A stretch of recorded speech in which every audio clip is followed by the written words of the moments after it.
কালকে রাতে হঠাৎ মাত্র বৃষ্টি চলে এসেছিল, তো সেই কারণে আকাশটা পুরো একটু মেঘলা মেঘলা ভাই, তাই ভাবলাম ঘুম থেকে আজকে দেরি করে উঠবো। ও মা গো, সেগুড়ে বালি।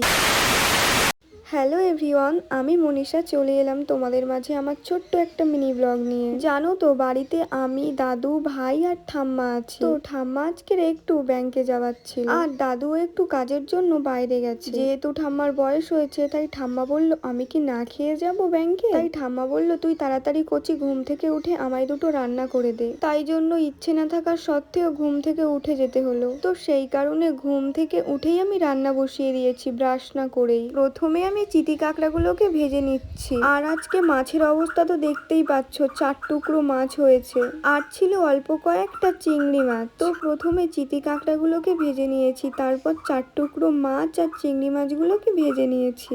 আজকে আমি রান্না করব চিতি কাঁকড়া দিয়ে আম দিয়ে টক, আর পটল আলু আর 4 টুকরো মাছ আর চিংড়ি মাছ দিয়ে তরকারি। আমি অনেকবার ভাবলাম যে ভাতটা বসিয়ে দিয়ে স্নানটা করে আর ব্রাশটা করে নিই, এটা ভেবেই উঠতে পারিনি যে ভাতটা যদি যাও হয়ে যায়। তো সেই কারণের জন্য ভাবলাম তরকারিটা তুলে দিয়ে যাব আমি স্নান করতে। যেমন ভাবনা তেমন কাজ।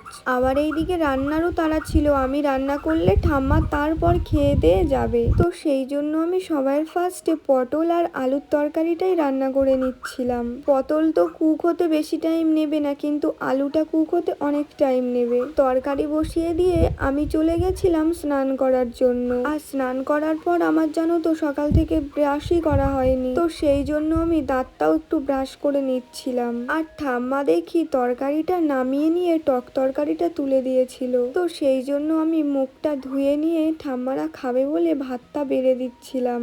আর জানো তো আমার ঠাম্মা অল্প একটু চিতি কাঁকড়া, পেঁয়াজ আর লঙ্কা রেখে দিয়েছিল, আর ভাই সেটাকে আলু দিয়ে টেস্টি করে মাখিয়েও ছিল। তারপর আমি ঠাম্মা, দাদু আর ভাইকে ভাত তরকারি বেড়ে দিয়ে চলে গেছিলাম পায়রাগুলোকে একটু খেতে দেওয়ার জন্য, কারণ আমাদের ঘরে পায়রাগুলো রোজ আছে আর আমরা চাল কিংবা ভাত দেই খেতে। আজকের ভিডিওটা কেমন লাগলো জানাতে ভুলবে না। টাটা।